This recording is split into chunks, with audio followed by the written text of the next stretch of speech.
Yeah, and that's really why I've really enjoyed working, through a board with you because I do think it's interesting to kind of bounce ideas off of each other. And it's funny because you and I agree on prospects to the point where like we usually have them in the same, buckets. Like we have like these guys are this like the tier one, the tier two, tier three offensive linemen in this group.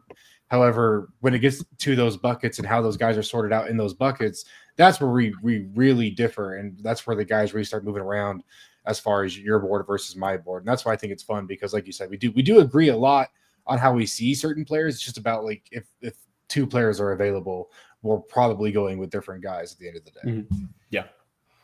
And I know, like you mentioned, that like the traits and the traits upside thing and the floor like safe picks. That's like the most basic fundamental draft strategy debate, and one that people could write dissertations on each side.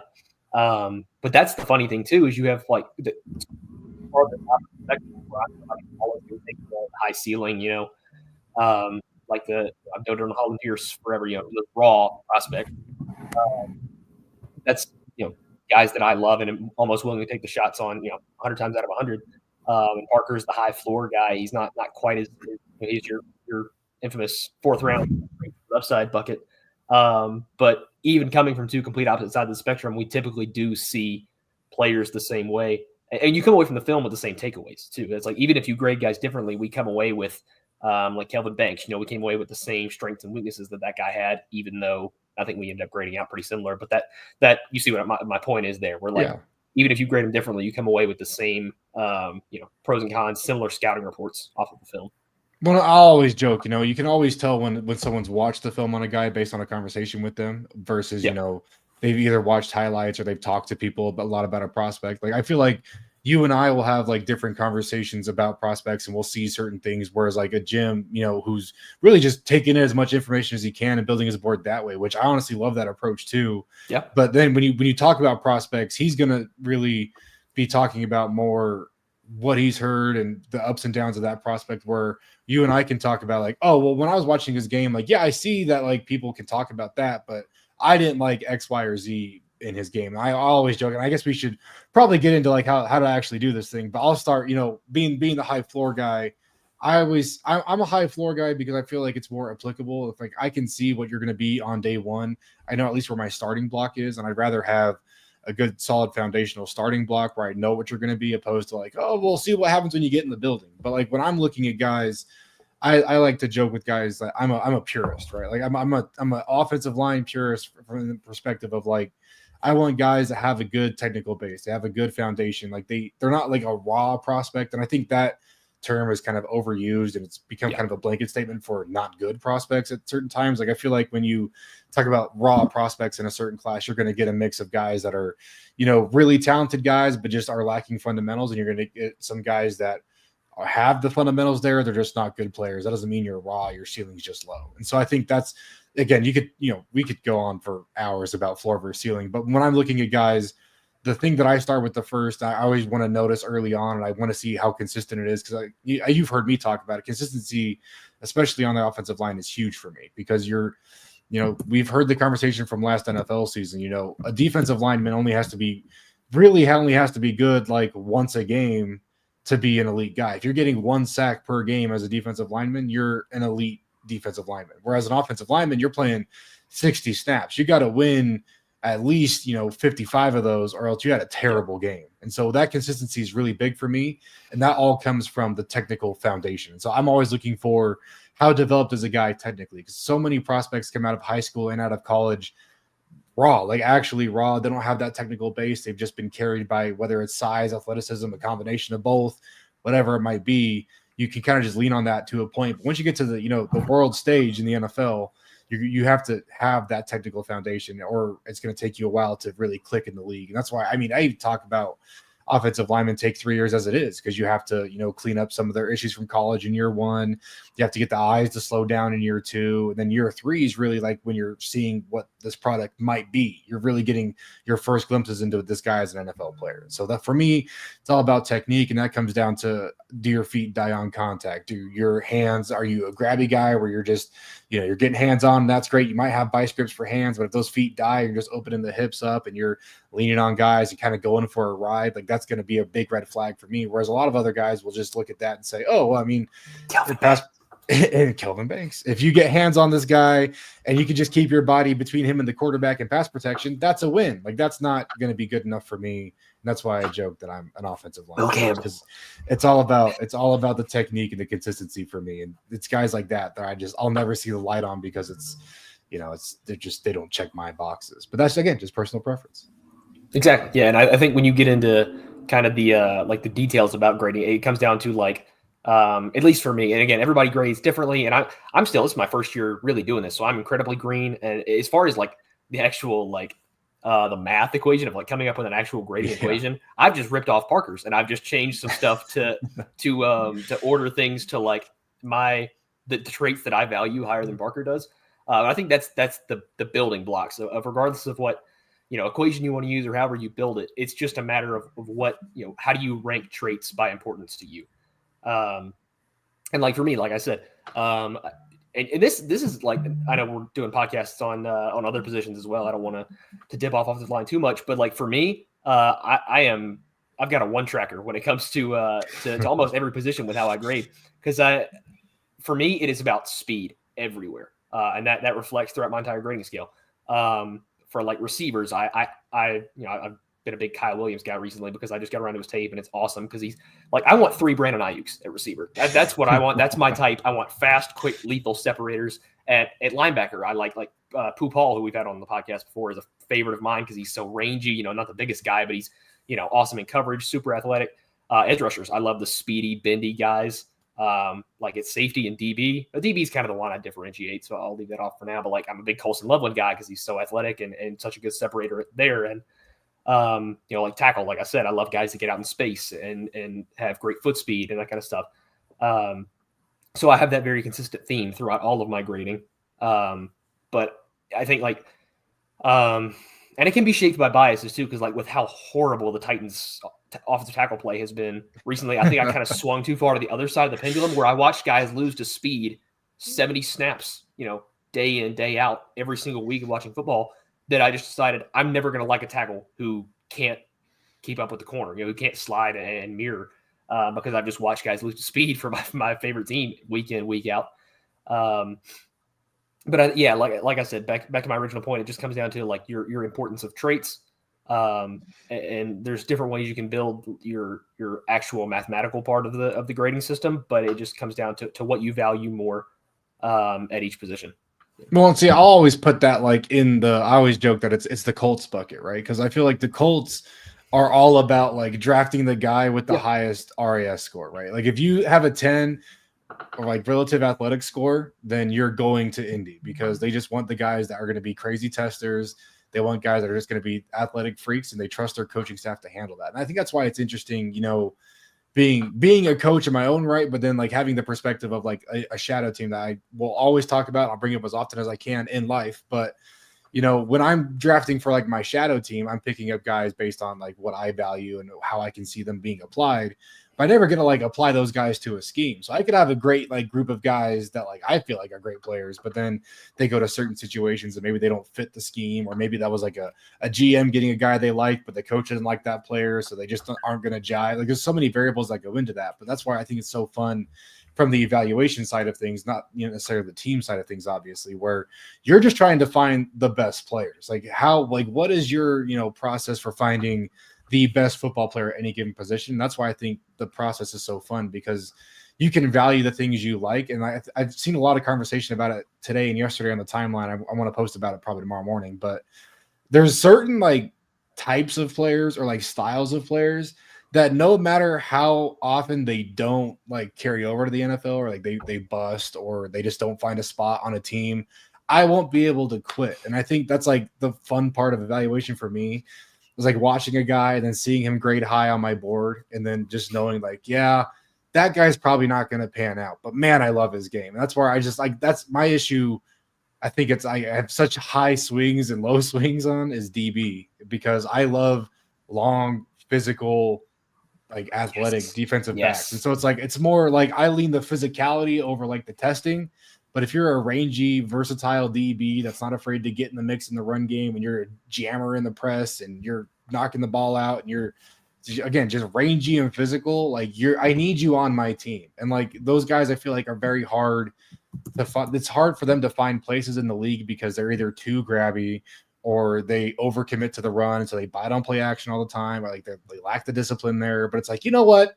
I'm going to keep taking swings because someone's going to figure out how to get one of these guys in the building and they're going to develop him and he's going to be a star. But like, that's why I love Ramsey. Yeah, exactly. I love guys like Jalen Ramsey, like Sauce Gardner, like all these guys that are just like, I've always joked that I won't have a cornerback in my room that's under 6 feet tall. If you don't have a 6 on that measurement, I don't want you, because I want the bigger body that can hang with the bigger body. And then if you get these smaller receivers out there, you're able to be physical with them. You're able to jam them up and at least knock off timing, and at least you have the safety behind you that is also rangy, because that's what I value.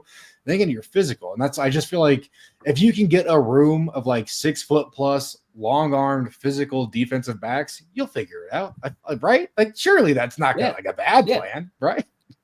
see, Parker, this guy's a measurements guy. He doesn't actually watch tape. He just. I'm just, I just wait for the combine, and then I go from there. Exactly. But anyway, back to offensive line though. I think I've always likened offensive line evaluation to defensive back evaluation, and then edge evaluation to receiver evaluation, because offensive linemen and DBs, they're both playing in a back pedal. They're both usually playing against a more athletic player than them going forward, obviously. And so you're trying to look at similar traits. And that's why I always tell people, like, if you're more tuned to watching skill players, kind of look at it from that perspective. Like, as with a corner, you don't want a guy that's going to open his hips early and often. You want a guy that's going to be able to mirror well, stay square, get hands on early, but not be grabby. So that way you can mirror and follow routes and keep eyes on the ball, really just handle your zone, pass things off well in zone coverage or pass protection, as you see on the offensive line. And so when I'm looking at tackles, it's like, does this tackle also check my boxes for like perimeter corner, like CB1 style corner? Because it's very similar to me personally, I think, when you're trying to liken it to something else. But then again, I like offensive linemen that are physical. I like offensive linemen that can move a little bit, but it doesn't matter if you can move if you're not physical, because you're going to get dented in the run game. And so I got to lean that physicality. I like a little bit of size. I've never been a measurables guy except for cornerback, because I love a 6 foot cornerback. I don't know why. I couldn't tell you why, but I do. But as far as offensive linemen go, if you have a guy that's going to be in the sub 300 range, maybe he's a great mover. But then again, you're going to see some of these guys. I know the signature defensive lineman for this show is Jared Verse. We always use, it's the Aeneas Peebles benchmark. Aeneas Peebles, there it is. And the Jared Verse translation. I can be able to handle Jared Verse at the next level. And so I think, some of these sub 300 pound guys, even in a wide zone scheme, they're going to get dented by guys that have that power through their hands on the defensive line. And so it's more, for me, like, I'd rather have you be physical and displace a guy than try and catch a guy or try and slingshot a guy and win the leverage battle. But that's, again, I'm a gap guy, not a zone guy. I've coached zone, and I've done it. I feel like I've done it relatively well, but it's just, I'll always be a gap guy. I'd rather have my offensive lineman be downhill. Yeah. And that Jared Verse, Aeneas Peebles thing is one thing that, this being my first year and first time like actually putting together a full board and grading these guys, is I feel like, and I'm sure this is natural. I'm sure everybody when they're first starting out does this, but I feel like I'm arguing my own grading scale like half the time. Is that like, I know what I watched and what I put down on the grading sheet when I watch these guys, but every time I go back I don't know if I'm right. Like, Marcus Bowe has been the bane of my existence throughout this entire O-line grading scale, because my grading scale and what I like in these guys, he grades out super, super high. But every time I look back, I'm so scared, because I think NFL speed to power, and like Jared Verse would put a hole in Marcus Bowe's chest. And I just, as much as I love him and my grading scale loves him, like the athletic traits, he's just so rangy and the hands are so good, but I don't know how he's going to be able to survive against NFL power. Because the anchor is just so shaky, and it was shaky against guys that are a lot worse than who he's going to be playing against. He was not Jared Verse that was threatening that anchor in college. And so I think like half the time I'll just go against my own, like Anthony Belton and Jalen Rivers are the two guys that first come to mind. Those guys are not super rangy, awesome athletes, but I love the hell out of those two guys. That might have been my favorite quote to come out of that last podcast, was that if you're not athletic, you better be Jalen Rivers. Because I love Jalen Rivers, man. Like, that guy can't move for anything. But again, I don't really need my guards to do that. I like my tackles to be able to be rangy. I love my tackle or my guards to just be like, powerful movers in the run game. And the Philadelphia Eagles method of building an offensive line, get an athletic center, get athletic tackles, and then just 2 rocks at guard. And that's my ideal offensive line. And I think it's worked pretty well for Philly. Bo has been the one that I see myself like arguing against the most because I'm just so scared of my evaluation on him. But then like guys like Belton and Rivers, where they aren't, the best movers, they aren't my type, but I still love their tape so much. And Belton's a weird case too, because I think he has the athleticism is there. It's just like he hasn't tapped into it. I think Belton's 100% a flexibility issue. I think if you get that guy doing like yoga and Pilates for an offseason or 2, that guy's going to be a brand new. I want to see Anthony Belton after Pilates. Give me post Pilates. Post Pilates Anthony Belton. But yeah, no, it's fun, right? And it's where it's like you never really know what's going to work. And I learned like the first 2 years that I was doing like a full board, like I was trying to draft from like a 250 plus player board. I did a lot of like, I'd grade them out, but then I'd be like, I want to move this guy up a little bit. I want to move this guy up a little. Oh, this guy needs to move down a little bit. And that's where like I come into this season, and like I've told you numerous times, but it's my be confidently wrong year, so I can really evaluate my process. And so like I'm not touching anything. Like I have my grading process, and I'm putting in my opinion as much as I can to it. But once it hits the algorithm and it goes, like I'm just letting it go, and we're going to see how it lands. And I think that's going to be a better gauge for me to evaluate my process, because like I've been burned on guys in the past that I've hastily moved up because I got excited about, or I found them late in the process and was kind of burned down on some other guys. And I just ended up getting burned on those guys that should have been lower on my board, were lower on my board. But I just ended up moving them up. But I saw it pop up, and I need to talk about this. We need to talk about what Trenton said. We need to talk about offensive lineman production, because I feel like production is such a big piece of a lot of people's evaluation process, whether that's win rate, sacks, rush rate, whatever metric you want to use for whatever position.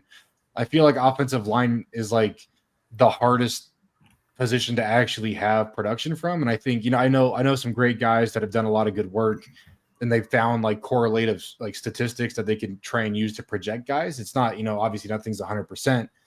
But I think when you're looking at offensive linemen, you have to take into, context who's evaluating them and who's putting out the numbers, right? Like, I don't think an ESPN or even a PFF or even like a me is a great gauge of like, is an offensive lineman succeeding on an individual rep, right? So when you see things like, pass block win rate for an offensive lineman, what are you considering a win? Like, how do you gauge what a win is? Maybe an offensive lineman was supposed to lose a certain direction for a certain type of protection. Maybe a guard missed his assignment, and the offensive lineman, a tackle might have thought he had help on the inside, and so he moved to pick up a blitz, but the guard wasn't there.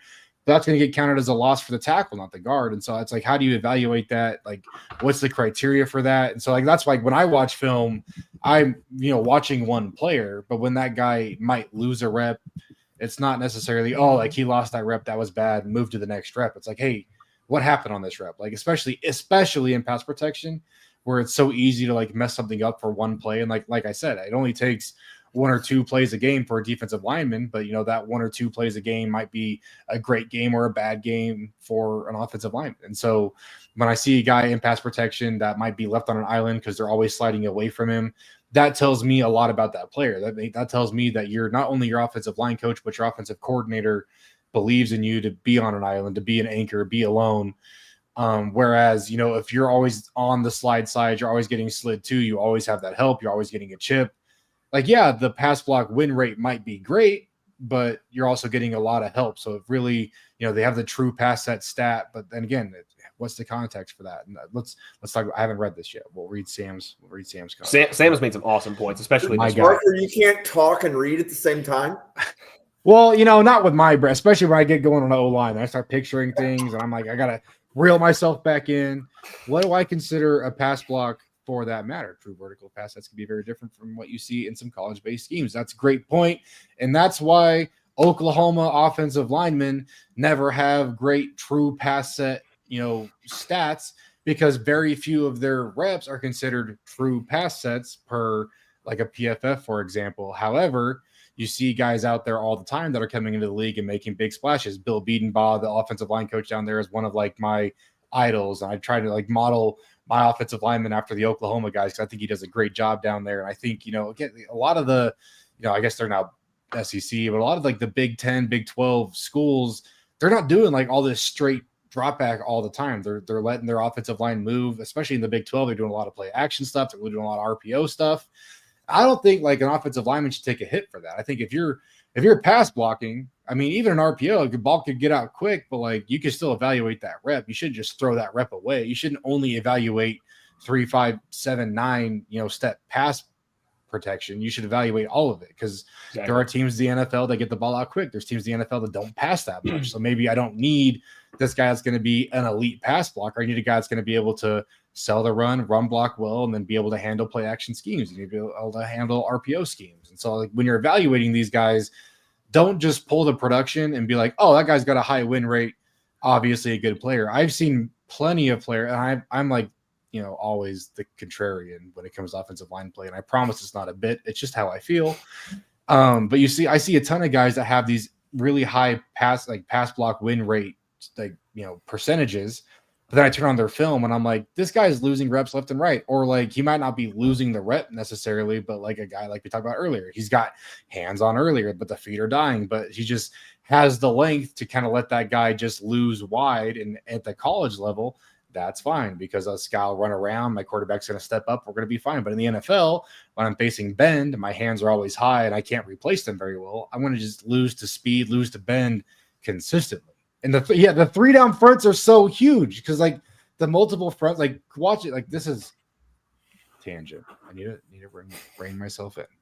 Watching defensive linemen for the NFL draft is probably the worst thing that I do on an annual basis, because it's hard to find them, because they're always moving around. They're getting rotated out like every other rep, but that's fine. That needs to happen. That's how defense should be played. I'm 100% on that side of the fence. However, some of the schemes that you're seeing in college just aren't translatable. Like you're seeing some weird hybrid schemes. You're seeing like, especially the odd front craze right now. And that's Kansas. Kansas is awful. I love Kansas defensive linemen, but watching them is garbage. Like that's like, I've probably got a couple of points because you just nailed so many things right there. You and Sam that I want to touch on right there. But the number one most relevant thing to me is the number one Logan Brown truther out there, who's going to have him, 200 plus spots over consensus. He's in my top 50. The true pass set thing, PFF raked him over the coals for the true pass set stat, which I think, what is it? Is it like between like 2.5 seconds and whatever it is? I forget PFF. It's like a true pass set is like just a non like play action or RPO look or chip. PFF so is like essentially like this quarterback has to drop back, be upright, get no chip help. You get no play action look from the quarterback. So like if the quarterback drops back and drops the ball down, that is a play action rep. That is not a true pass set. So like you see some guys in college with like crazy low true pass set, just like snap counts, which is crazy to me. Like Logan Brown is the lowest I've ever seen because Kansas's offense was so weird. But I have major beef with PFF about stuff like that. But offensive line is hard to grade. Like it is, absolutely. No shot to them, but it's a hard job to do. Like, it is, because it's not like. And this goes for a lot of positions, but I think offensive line might be the pinnacle of it. It's not so little of it is quantifiable. But the production part that we started this tangent on, and Logan Brown is obviously a victim of the wacky Big 12 defensive fronts that suck to grade against. But production is probably the biggest thing we haven't talked about. I don't like that name. That's a sensitive subject on here. Yes. We have some division on set of Johnny Cornelius. Probably the biggest division of anybody on our board. But yeah, like the production is the biggest thing we haven't talked about when it comes to grading. That's probably, along with the floor ceiling, that's probably the other biggest debate. Is do you factor in production into your grading or not? And for me personally, you will not find. I would love to hear another person who is more anti-production in their grading than I am. I despise it because I think it's production stats, be it PFF, be it just box score stats, whatever. They have a severe lack of nuance and context. And I think the film by itself puts everything in context automatically. That's why I think the film, I'm a pure film purist, because I think it gives you everything you need. And I think like when it comes to To production, it's like ironically too with me being such a Tracy upside guy. I know we mentioned like the Colts RAS, that kind of thing, like testing numbers. I don't use testing numbers in my evaluation. Like I said, I think I have a very, very, very small RAS multiplier that basically uses a tiebreaker. But I don't care if a guy comes in and runs a 4.9 at the combine, because if he moves well on tape, that's all I care about. Like the Texas guys, the number one thing I point to for this, like Matthew Golden ran a 4.29, and I love Matthew Golden. He's like damn near wide receiver 1. He's right behind Burden for me. But Matthew Golden is not a 4.2 guy on tape. He's not anywhere close. Matthew Golden's a high 4.4 guy on tape. So was the 4.29 cool? I know a lot of people flocked him after that. Yeah, but I don't care. That doesn't matter to me because he's a 4.4 guy on tape. And Jaden Blue, the other side of that Texas offense, ran a 4.4 flat, which is not a bad time, but he was like a low 4.2 guy on tape. He made the fast guys look slow. He was dusting people.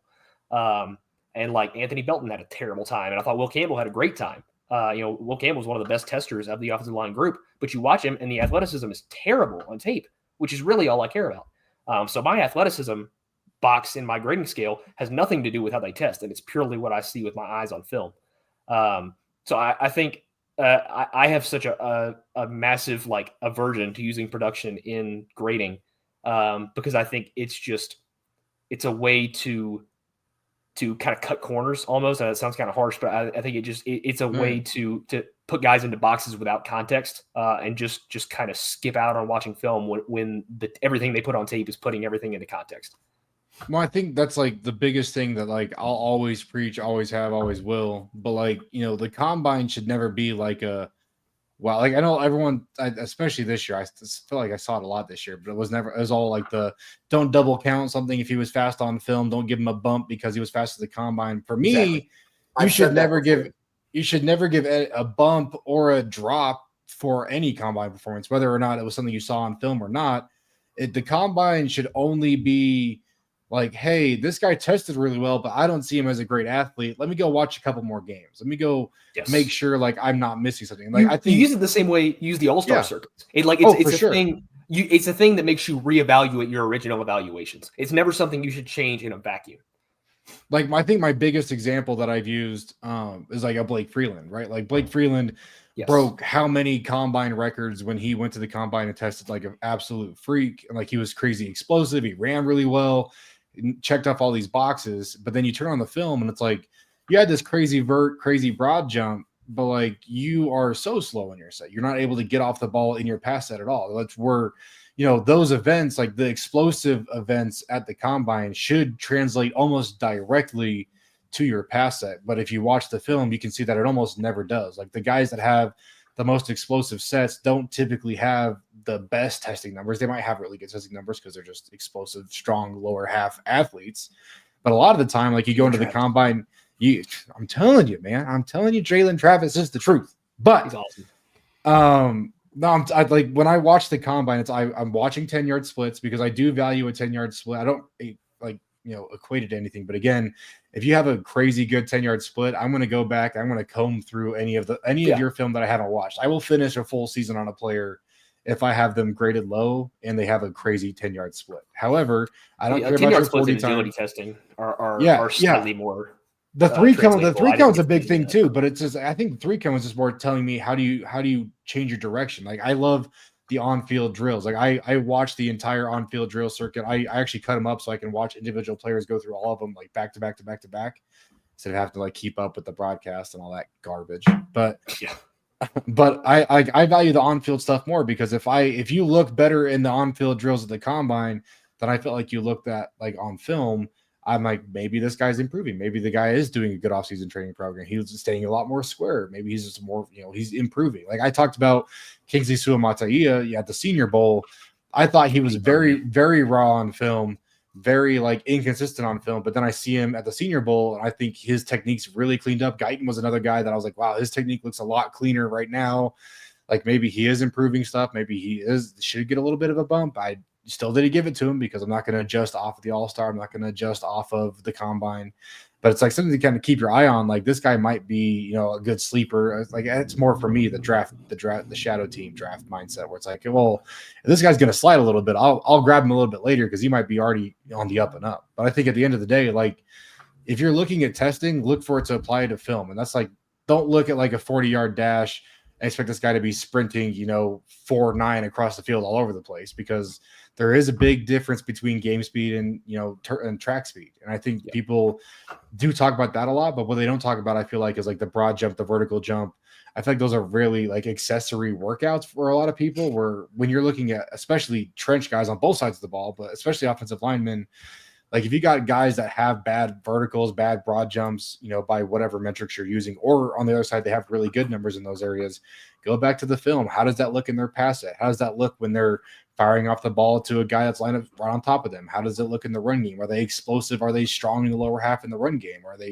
Do they play tall? Because you could be the most athletic, most explosive player ever, but if you play standing straight up with bad hands, you're not a good offensive lineman. And so again, you have to, if you have a player graded low and they test really, really well, just go watch a couple more games and you'll remind yourself why they're graded low, or you'll be like, oh yeah, I do see that now. I actually do see that. Don't convince yourself that it's there, but go see if you actually can find that on their film or not. Exactly. You mean to tell me you didn't take Tyler Booker off your board after he tested poorly? Is that what he did fall? He did fall for me, but it's because I spent the combine day watching Alabama film. As you know, I love me some Jaden Roberts, and I love me some I can't wait for Alabama interior offensive linemen in general. So Brailsford and Roberts are top of my list this summer. They're gonna be fun watches.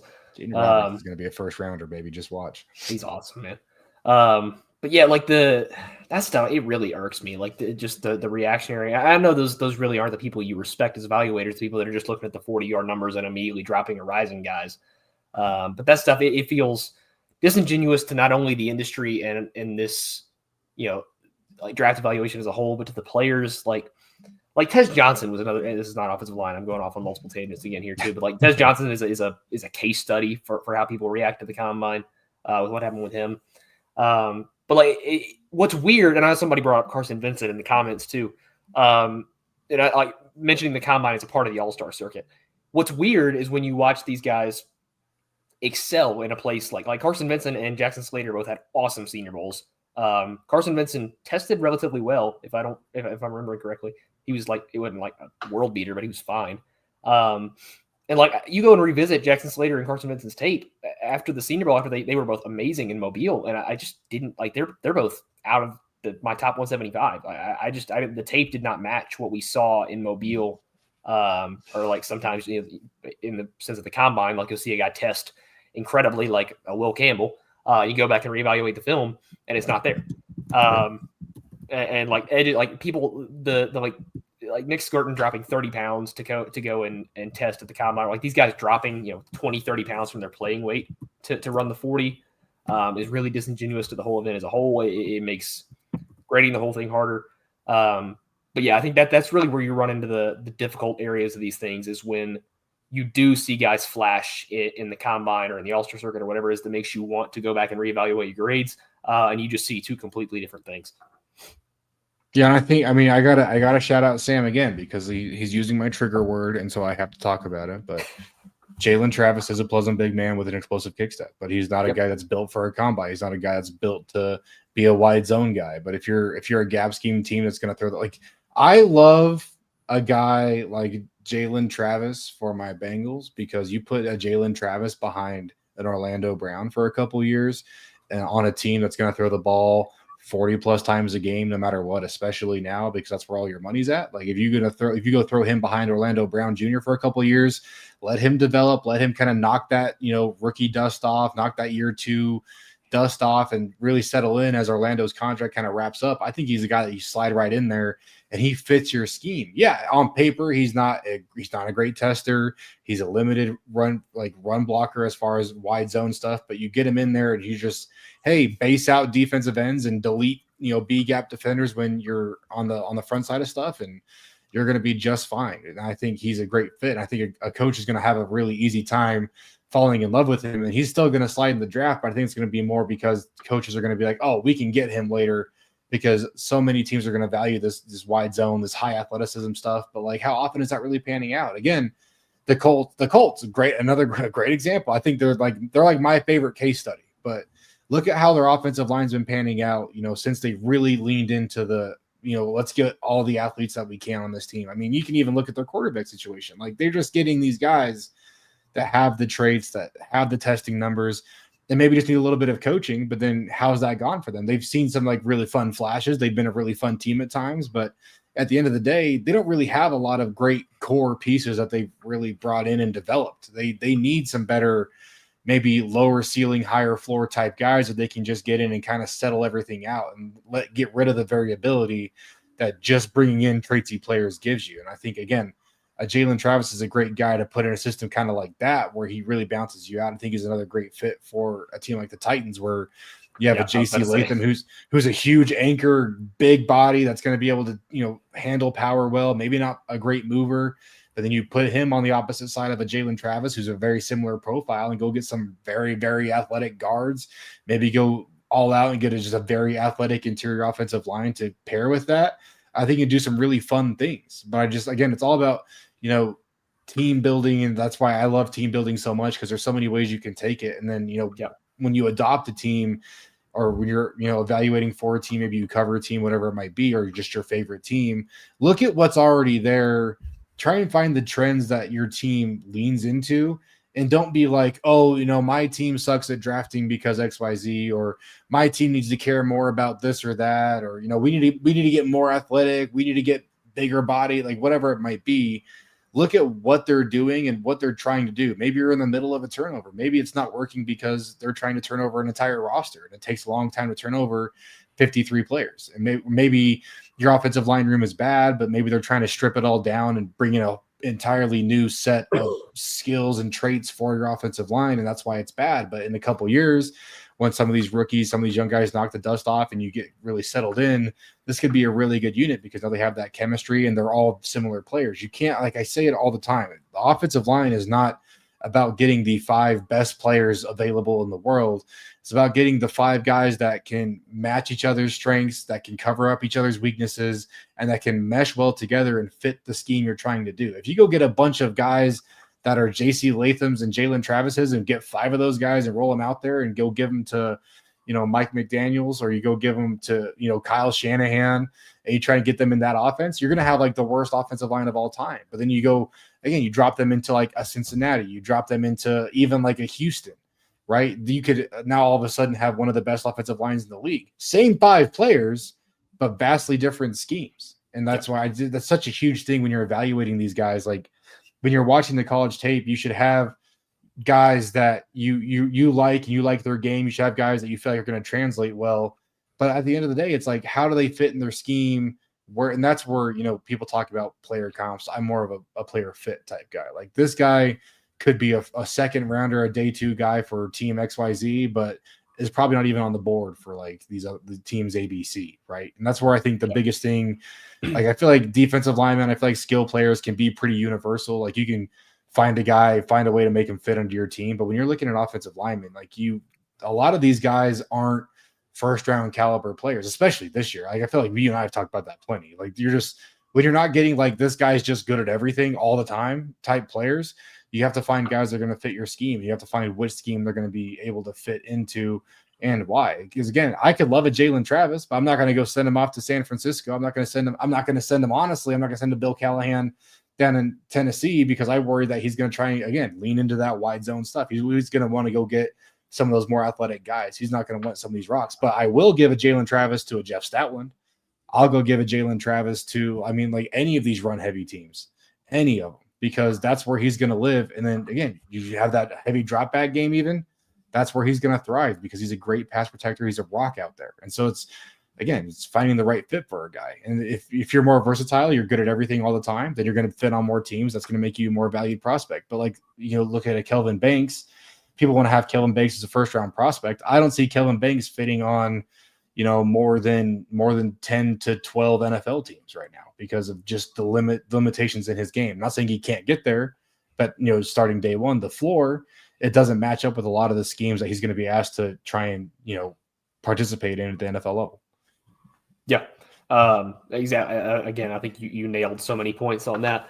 And actually, and I'm sure as both you and Jim both know very, very well, scheme fit, the phrase scheme fit just kills me, because I hate it. First of all, At almost every position, I am always, don't let the illusion of scheme fit make you pass on a good player for a worse player. Oh, for sure. For sure. But offensive line might be the only time where I break that rule, because I think it is so much about fit with the rest of your pieces on the offensive line. You cannot, like Tennessee is a great example. As much as I love Jalen Rivers in that scheme, you cannot go get Jalen Rivers and put him next to J.C. Latham. You have to have a rangy guard right there. Jalen Travis, I should have mentioned earlier with the Beltons and the Rivers, about guys that go against the grain of my rangy athletic type, but I just love because they're so good at what they do. But I think giving a Jalen Travis to a Bill Callahan with what Brian Callahan has brought over so much of that gap scheme from Cincinnati to Tennessee, that I think, Travis in that scheme behind a Bill Callahan to develop him, I think would be awesome for Tennessee. I don't know if they really have the capital to do it, but he'd be an awesome fit there. So I might have to fight you for him in Tennessee rather than Cincinnati. Hey, we have 6 picks. I'm pretty sure you could just have them, to be honest with you. We have we have 6 picks and a lot of needs. Okay, we might have less than, we only have 2 in the top 100, and we got 2 at the top of the 4th. Maybe one of those can be Travis. I don't know. We'll see how the board falls, but it's I think the scheme fit is normally something that I am also very contrarian on, where I hate the term. I think you get the best player at that position rather than chasing scheme fit. But offensive line, it's more of a chemistry thing rather than obviously you are scheme fit between gap and zone. You're drafting guys based on that. But like I said, it's about complementary players to the pieces you already have in place. You, like you said, you nailed it. You can't just go get the 5 best players. You need them to be a cohesive unit. And I think that's the biggest thing I wanted to hit. I don't even know if we've covered what Jim wanted us to cover as far as how to agree. We've hit 18 different things. I don't know. But I think at the end of the day, the biggest highlights that I want anyone to walk away from any conversation with me about offensive lineman evaluation would be is first and foremost, you have to have a conversation with yourself. And this can change over the years, over the seasons, but you have to have a conversation with yourself every season about what am I looking for out of any position group? What are the things that I value? Is it measurables? Is it production? Is it just pure tape? I don't care what your measurables are, what your stats are. If you look good on tape, I like you. Maybe it's I want the maulers, I want the athlete, whatever it is. Find out what you value. And then I've been telling Drew for the past 6 months, it feels but it definitely hasn't been that long. But go in there and be confidently wrong and just lean into your type. If you like a certain type of player, don't be afraid to rate those guys way too high and then rate the other guys you don't like way too low, because at the end of the day, you'll be able to come back and evaluate your process and you'll average it out over time. But I come into every season now, hey, this is what I'm looking for.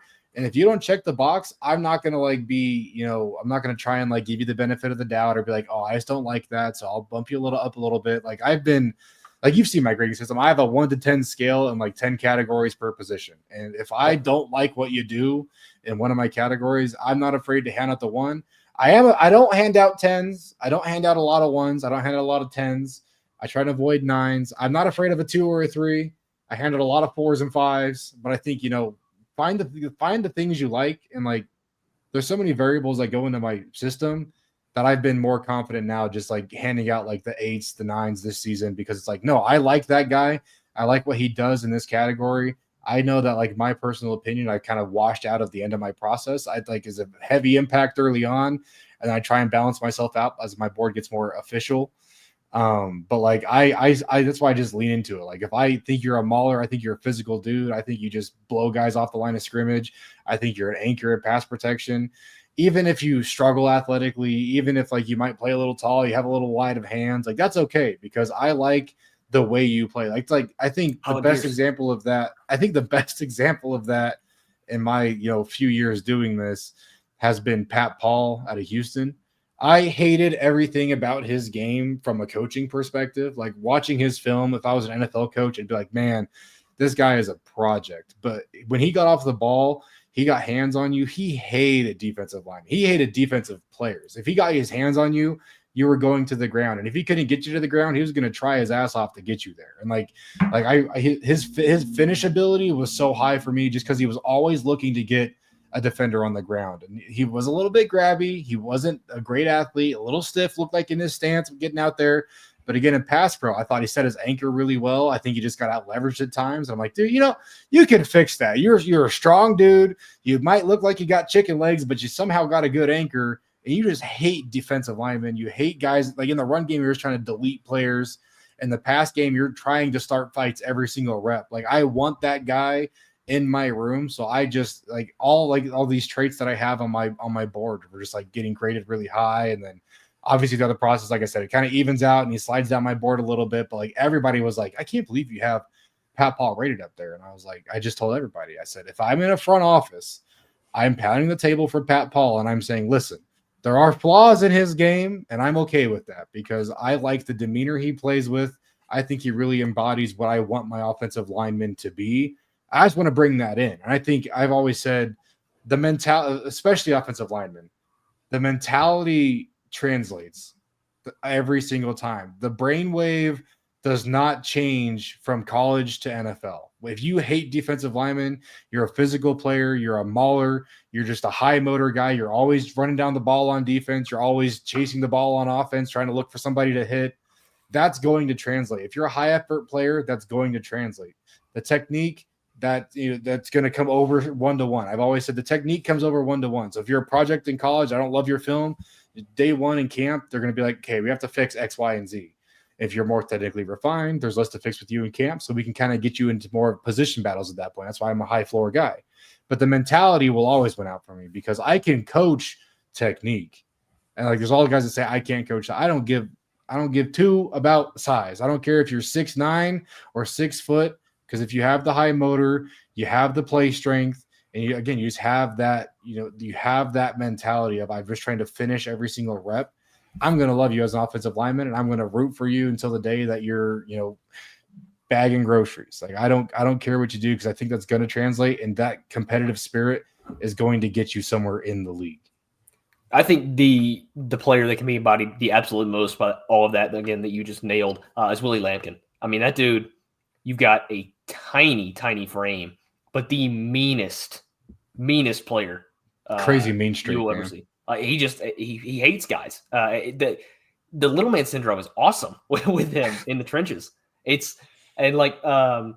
right there, that's exactly why I don't like compared to some Jonas Savaiinea. Why he's a lot lower for me is because I thought I saw a lot of that disinterestedness on tape, and he didn't really have that mean streak that I want him to see.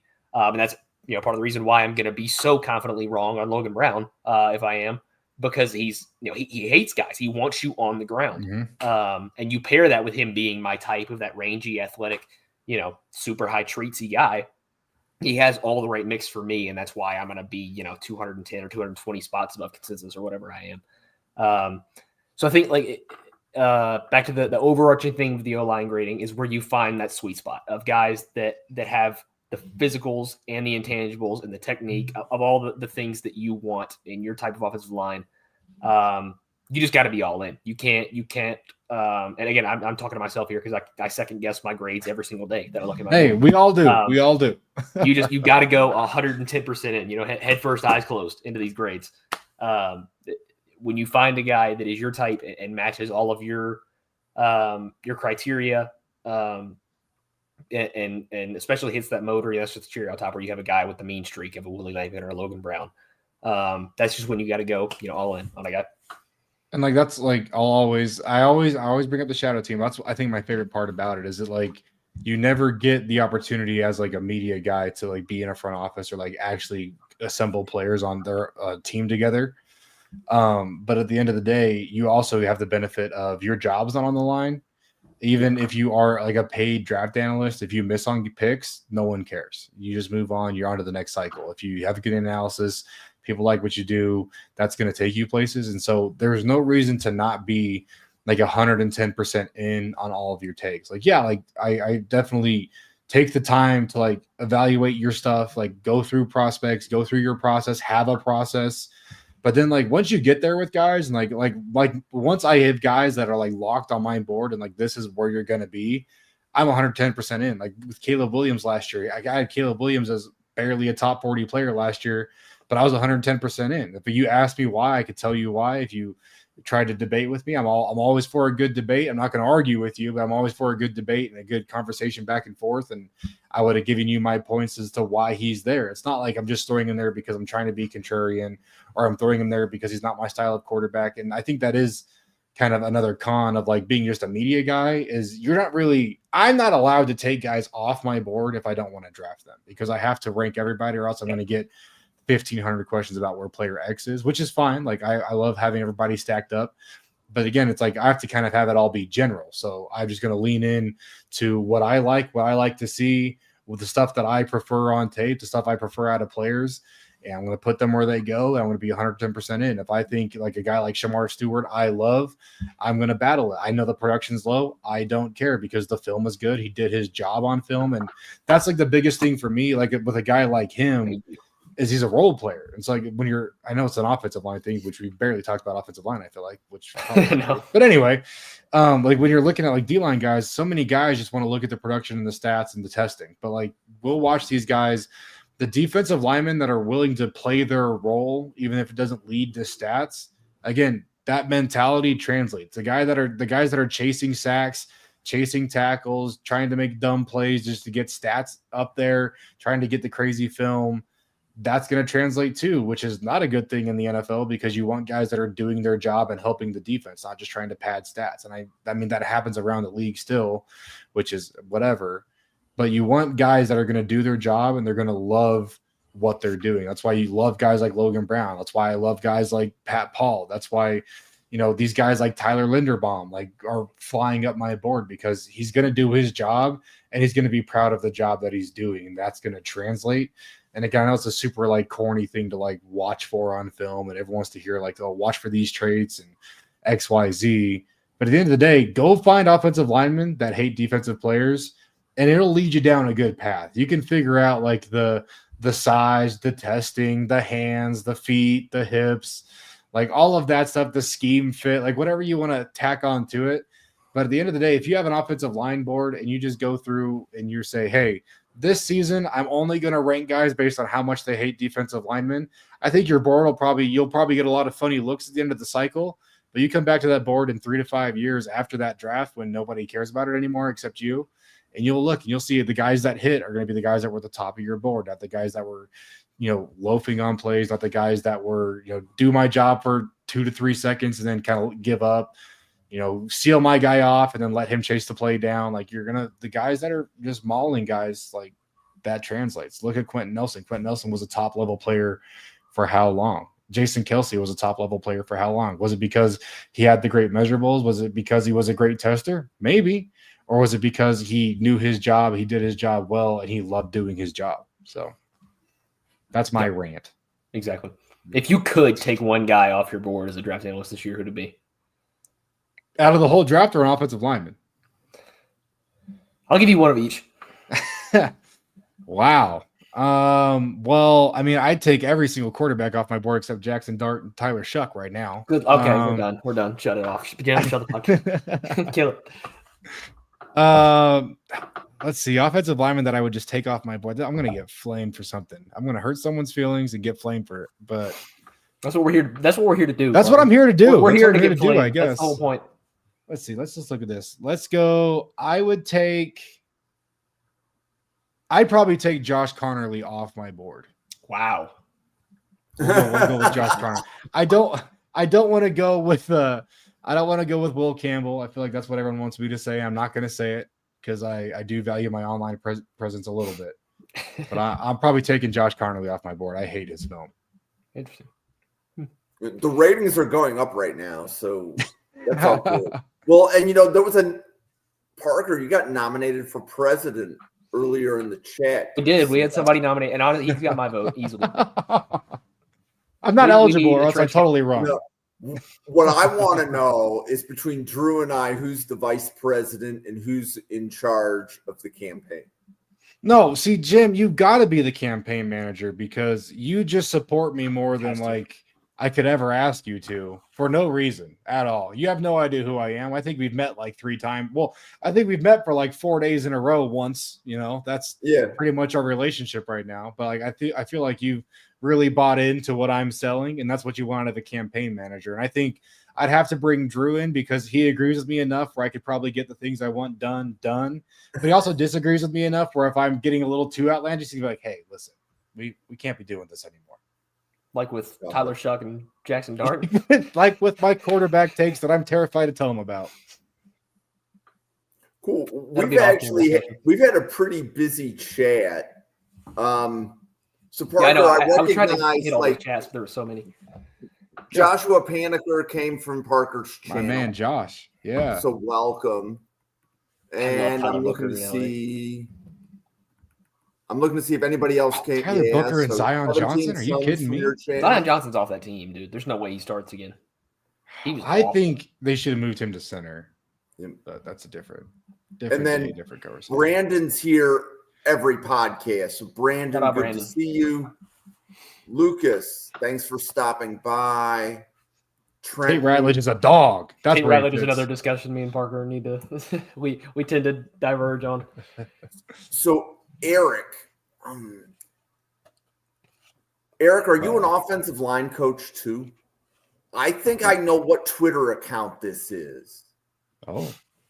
So I think Jim's gonna dox him. No. Like I want to say there's an Eric that's an OL coach on Twitter. I think that's him. And I've been saying, well, Parker and you need to meet. I can confirm that Eric is not an offensive line coach, but Eric is my good buddy, and I was on the phone with him literally on my way to my office to get on the show. So, okay, he's for the culture for sure. Numbers. I think I have an Eric in my Rolodex too. So, and then Sam, you've been on both podcasts tonight, so thank you. Sam was killing it. Great comment to pull, by the way. Yeah. Great comment to pull for Sam right there. Yes. That was awesome. Sam was awesome. Oh, and that was just dumb luck. I was just looking at his name. That was just funny. I like that it was that one. Screenshot. I guess sometimes it's better to be lucky than good. So pretty active. Brandon, I'm gonna have to drop sorry, not to cut you off, but I kind of like that. I'm gonna have to drop like a pre-draft, like right before the draft, like my top 10 angry offensive lineman board. And like everything aside, I need to see that. Who are my top like 5 to 10 angry offensive linemen? No, so we can make number one. Can we get a number one right now? We can make that not right now. No. Oh, okay. All right. I got more film to watch, unfortunately. Yeah, so Parker, like pick your 3 angry offensive linemen. Drew quote tweeted, I'll quote tweet it, and we'll see where it goes. I mean, I already mentioned that who would be the top 2 for me is Logan Brown and Willie Lampkin. But I will say this class is pretty passive. Yeah, I would agree. Yeah. Like the guys that I've been through, I have been very, like, especially coming off of last year. I feel like last year there were some guys that absolutely hated defensive players, not even defensive linemen. Like there was guys that were grabbing linebackers, corners, safeties, and just throwing them into the stands. And this year I feel like it's much more passive and it's much more like the zone guys or like I'm just going to do my job and then move on to the next play type players, which again isn't necessarily bad. Like it's good that you're doing your job, but like for me, that's I want more from you. But we'll definitely have to do that. Good coaches always want more. It's never enough. It's never enough, Jim. Right. If you're a coach and you're satisfied, stop coaching. That's the mark. When you're like, I've done a lot of good things, I'm good, then retire. You're good. Can't ever get You've done good. Yes. Hey, Drew, you want to introduce yourself to our fine audience and let them know who you are and how they can find you? Yep, for sure. I'm Drew. We're at Iron City Film on Twitter or X, which is where I put, I try to put all my draft stuff. I'm hoping to have a top 100 out soon-ish. Better late than never. It's going to be way too close to the draft, but I'm hoping to get it out at some point. I did some writing for Stadium Rant. I've just started doing that, some mainly Titans and draft articles. You can go read some of my stuff over there. I'll be here a lot this week, and every Tuesday night with Parker. Be in almost all of the Friday 32 GM mock drafts, which are always a great time. Love to have everybody in there. But yeah, just pretty much everything at Iron City Film on Twitter or X, and that's about all for me. Cool. Parker. Yeah, I'm kind of winding everything down, getting ready for kind of a pretty big reset as far as my 2026 cycle goes. I have a bunch of huge content plans for the next cycle. This one kind of got a little away from me, I'll be honest. But go follow me at ParkerBlake60 on X. I post everything there. Feel free to subscribe to me there. A lot of like my behind the scenes draft stuff, like, and I'm talking like updating player boards at 1 a.m. Mountain Time. I post to my subscribers just to be like, hey, I watched these players tonight. This is where they landed in my overall, like, just offensive line, defensive line, whatever board. And then as I update the big board, I post that out. So you'll also get my entire big board opposed to my top 100 that I've released to my open feed. But go follow me on X for all of my content. Everything I write, every show I do, everything I do gets posted to X in one way or another. Like I said, I got a lot of stuff upcoming that I'll be excited to plug once, April, May rolls around and me and Drew are still doing this show because we talk too much about the 2026 draft class and it is still March. So, never too early. Never too early. But go follow me. That's where everything of mine goes. My DMs are open. If you want to ask me who my angry offensive linemen are, or if you want me to point you in the direction of players. I also love the guys that come into my DMs or even my mentions. Just to talk about prospects, like, hey, I would love your thoughts on this guy. And like, I'd love to talk back and forth with you, even if it's like, hey, I watched this player. This is what I saw. What did you see? I love comparing notes. No one's 100% right. No one's a genius. No one's an expert. Everyone, it's all opinion based. So I love those conversations. So yeah, just go follow me. You can find me here on Tuesdays. That's like probably the most consistent place I am is here on Tuesdays, which is kind of sad considering my track record, but it's consistent enough.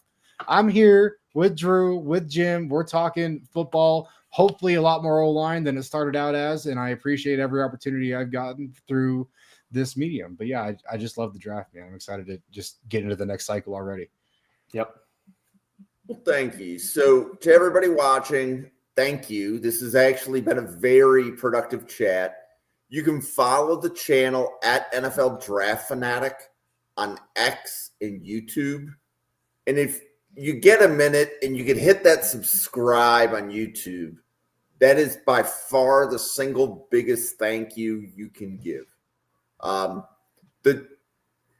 having the time of my life doing Draft Professors. This is my third podcast. So I guested on a Cincinnati Bengals podcast. Ironically, Parker, I think you were on that same podcast like 2 weeks ago, right? Yeah, I try and get on with Jeff at least once or twice a year for sure. Yeah. So one of the Bengals podcasters, Bengals and Brews, had a live event in Cincinnati Saturday. And Jeff, who was a different podcaster, was in the audience, met him. I hopped on his podcast today, and he's going to be coming on this one shortly. He's like, yeah, because I know Parker. That was what he said. Like, yeah, I know Parker. He doesn't know who that Drew guy is, though. Hey, he will. He will. Don't you worry. He will. I'm always here. Yeah, so Drew, you retweeted the right, because I had the announcement. He's like, Jim, how many guys are you bringing on my podcast? So, anyways, I've had a fun afternoon. It's been a fun afternoon. But anyway, to Drew's point, you're going to see a little bit of Drew this week. So you're going to see Drew on Thursday. You're going to see him on Friday, and you're going to see him on Sunday. So love it. A lot of mock drafts.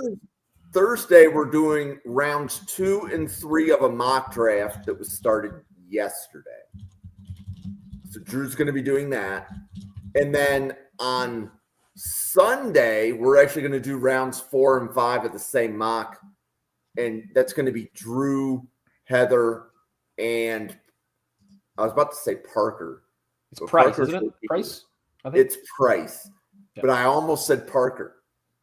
I was like, they both begin with P. Who was it? And it's late. I'm in the Eastern time zone, everybody. Hey, third show. It's like almost tomorrow. It's been a big day for Jim. It's been a big day.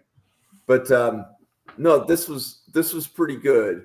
But daily draft content coming at you. So, hit that subscribe. You'll be notified. We do a lot of live shows. I know, Brandon, you like to check to make sure we're live.